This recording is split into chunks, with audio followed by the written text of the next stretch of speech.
Hey there, it's a Dad Who Games, and today I'm going to teach you how to build iconic pop culture locations from movies and video games in The Sims 4. That's right, I'm putting on my teacher cap to bring you a step-by-step tutorial of how I tackle pop culture build.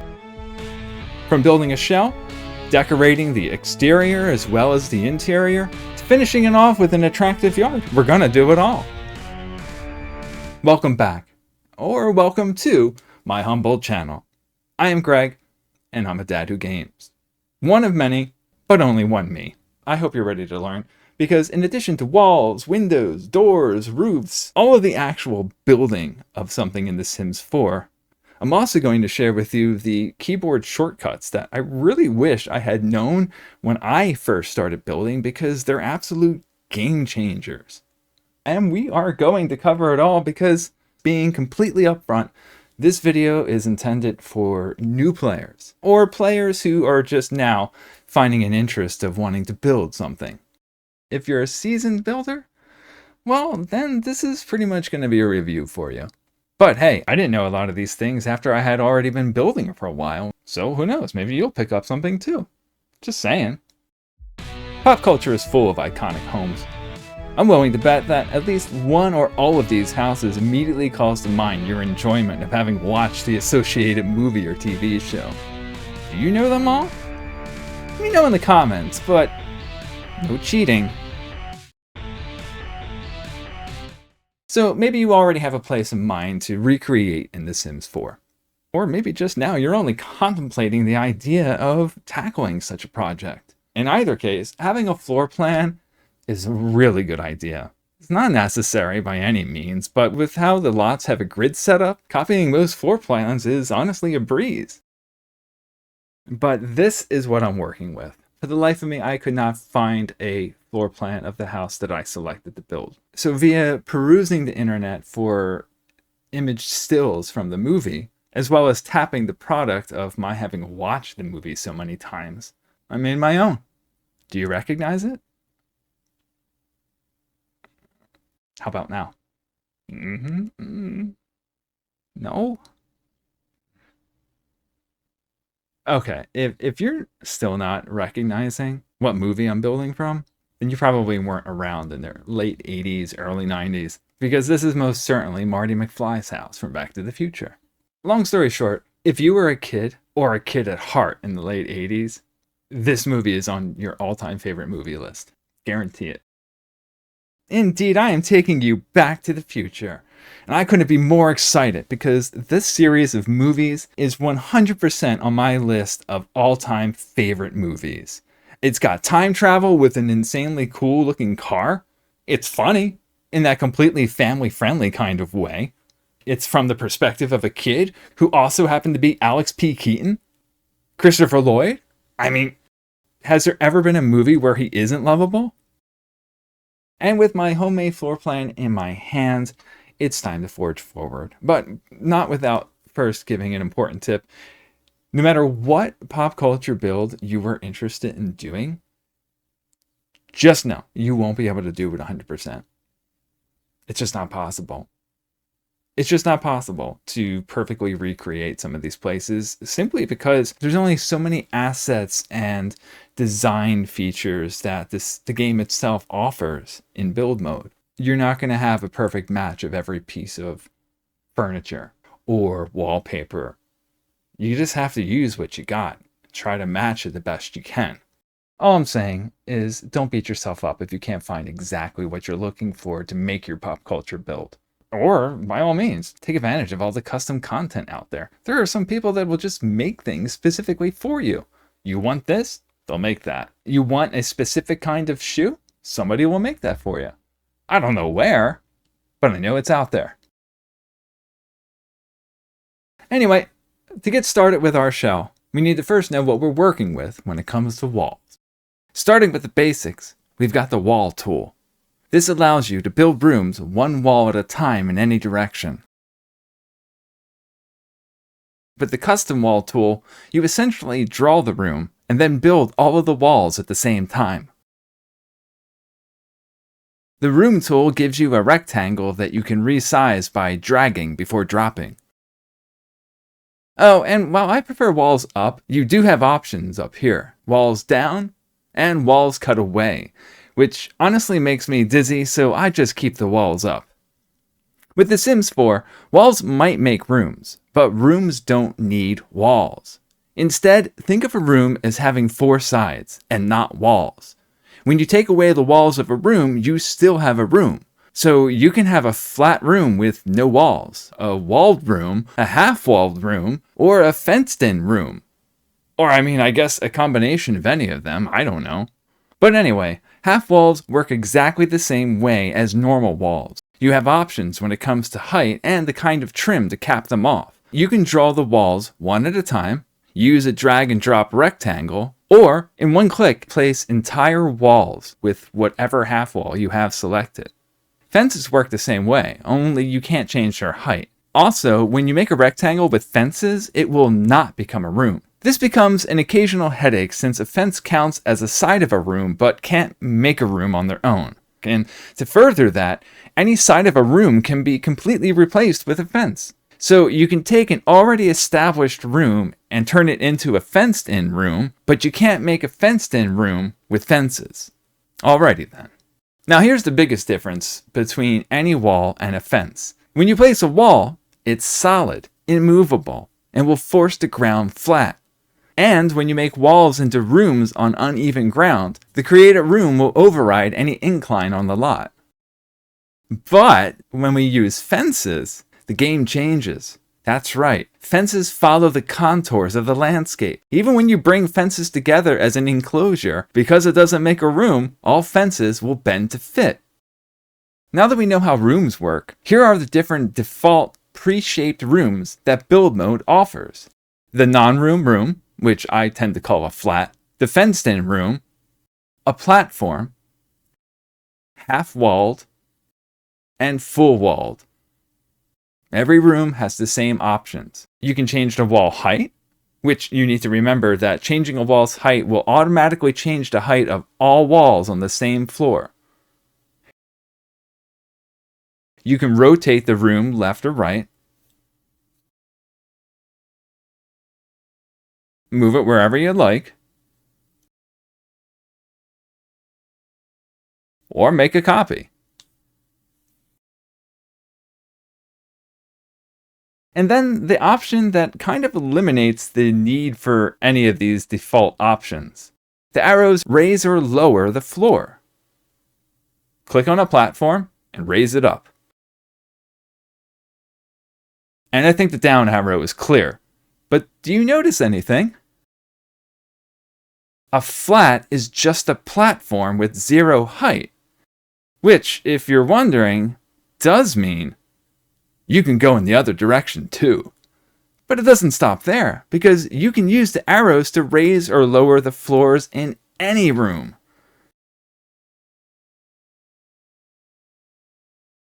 As I mentioned, you can change the trims of half walls. They're really hard to see, but the two things that change are the surface color and texture, and the little design beneath the edge. It's incredibly subtle, and honestly, you can't really see it. So you can really use it to your own discretion. Last but not least, we have platform trims, which enable you to customize the sides of any platform.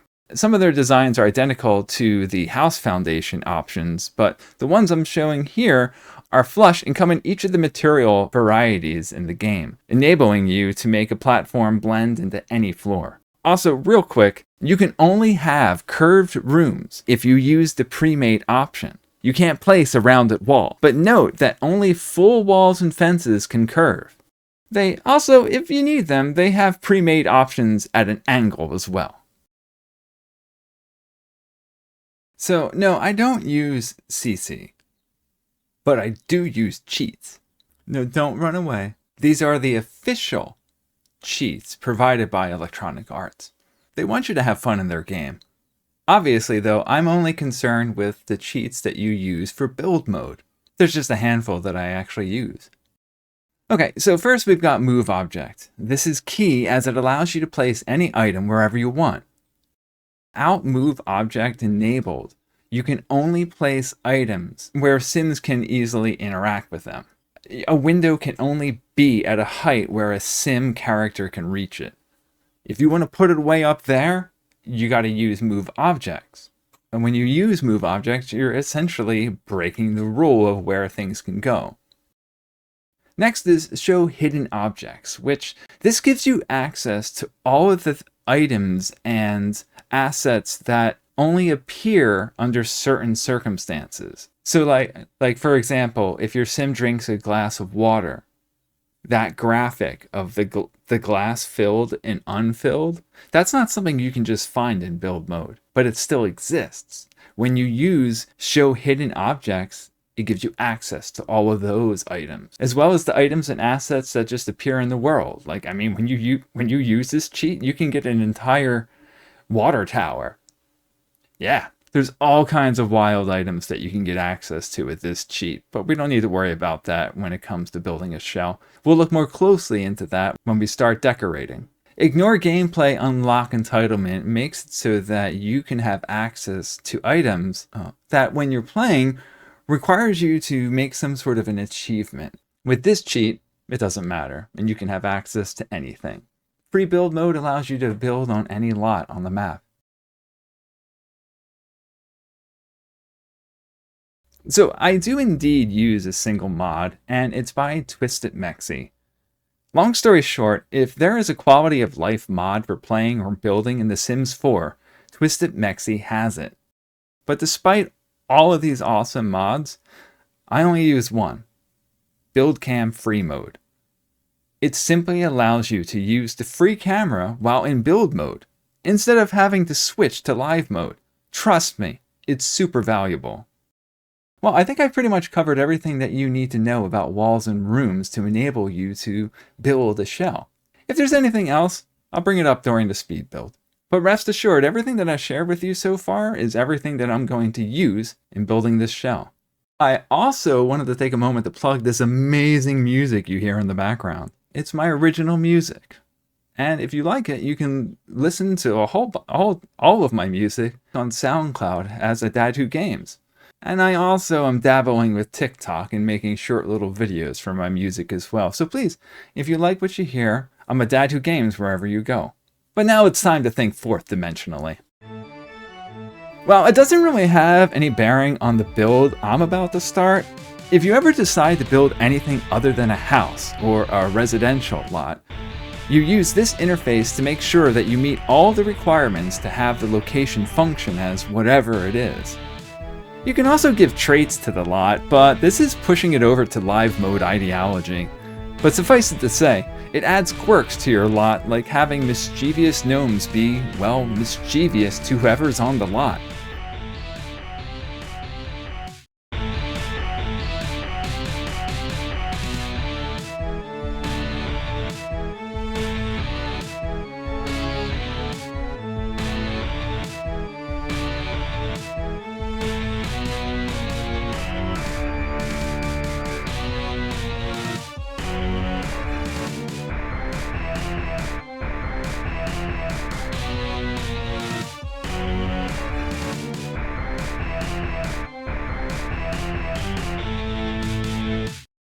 Quick pause to marvel at the move building tool. It does exactly what it says. You can move the building wherever you want on the lot, but you need to remember that if there's any fences or walls attached to this building, they're going to come with it when you move it. So I suggest that before you do any work on the outside, make sure you know where your buildings are going to be, and then put some fences. Otherwise, you're going to run into an issue when you want to try to move it after the fact.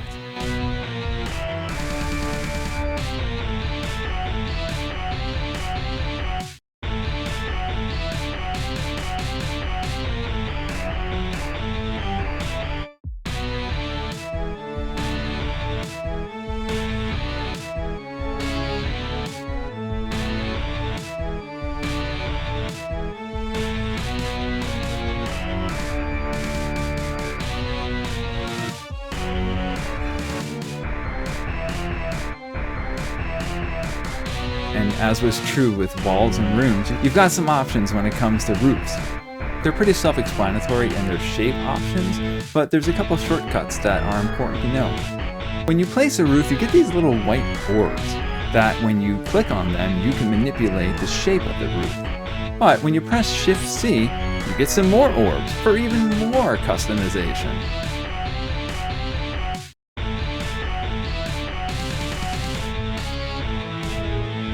Another great use for the Shift key with roofs is when you are changing the length of the eaves that hang over the exterior wall. By default, when you change one side of a roof, the opposite side will change with it. But when you hold Shift, only the side you have selected will move. But this will become incredibly important for you if you ever decide to add a balcony to the inside of your house. But we'll cross that floor when we get to it.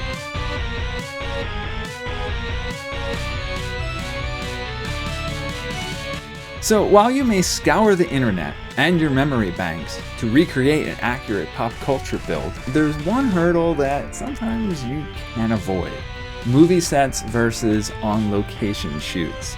Sometimes the inside of the house that you see in a movie or a TV show is not actually inside the house that they show you. What that means is sometimes they don't line up. That being said, while I can't be sure, I'm pretty confident that Back to the Future used a set when they were inside the McFly home. The only reason why I say that is because I made my blueprint with the inside of the house in mind. When you compare the two houses, the front wall of the actual house doesn't extend nearly as far as the front wall of my house. And for me, it's more important to make the exterior look like whatever specific house that you're making, because you want to have someone recognize it. On the inside, you just do the best you can. Unless the inside is actually specific, that like, this is a unique inside, which that does happen. Like, I showed the picture of the Brady Bunch house. That has a specific design on the inside that you would want to recreate. So, it just depends on what house you're building. So as much as I would love to have an ongoing commentary describing everything that I'm doing in this video, the reality is it's not really difficult what I'm working on. This isn't a very complicated house. It's straightforward, and with the exception of what you'll see me dealing with when it comes to the roofs, there's not much to say. So instead, I thought it would be fun to share my positive memories of the Back to the Future franchise. First, I don't know how old I was, but all I know is I was a kid because I was in the basement of the house that I had lived in when I was a kid, and using my dad's old beater computer that he like built from scratch. And using, I don't know if they have WordPerfect anymore, but it was a blue screen is all you need to know. And I wrote a novelization of Back to the Future 2. Honestly, I don't think I got very far, but I sat down with the intent of making a book because I had recently picked up the novelization of Back to the Future 3, and I'm like, oh wow, this is cool. I want to make one. The thing about this memory that makes me laugh, though, is that I censored myself. In the movie, in the beginning, the character Biff says, "What the hell is going on here?" I couldn't say hell, so I wrote heck instead. But as far as that Back to the Future 3 novelization, I didn't ever actually read the book. But you have to remember, we didn't have fandoms when we were kids. Like, there was no, like, bobble figures of Doc Brown or Marty McFly. You got posters, maybe, but there wasn't really anything. So if I saw something that was Back to the Future, I had to have it, because that's the best you could do. Holy crap, if I were a kid now, I would have everything for Back to the Future. Another little anecdote, when I first saw the original Back to the Future, I thought that they used makeup to make old people look young. Obviously, now I recognize that they were young actors that they made look old. But for the longest time, I never understood how they made Biff go from this like heavy beer drinking guy to this young teenager. I never understood how they did that. And of course, I can't think about Back to the Future without thinking of the iconic, well, I don't know if it's iconic, it's iconic to me, of Saturday Night Live. Michael J. Fox gets inside of an elevator, and he is Michael J. Fox. He's not playing a character. And like Kevin Nealon or Dana Carvey is there, and they just like look at him and they're like, oh, it's Michael J. Fox. And rather than saying anything, they just start singing, "Gotta Go Back in Time," because of the Huey Lewis and the News song. Like, that was a band in the 80s, and they essentially did the whole soundtrack for Back to the Future. The lead singer is the guy that yells at Michael J. Fox, "You guys are just too damn loud." That's the guy who's actually singing in all the songs in the movie. That's all they did. They kept singing it, and it was just the cringe of Michael J. Fox being like, yeah, right. But they keep doing it, and it's humor that goes excessive when you know, like, okay, we got the point, but it keeps going, is sometimes really funny.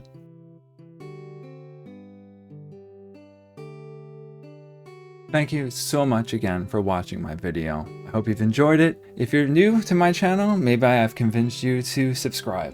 While I haven't been able to be as regular with my videos and whatnot currently, real life is just an incredible thing. So I do intend to try to be more regular, but right now, just an interesting part of my life. So I hope you enjoy my content as it comes out, because I'm constantly making things. But that's going to be it for now. So until the next, have a day.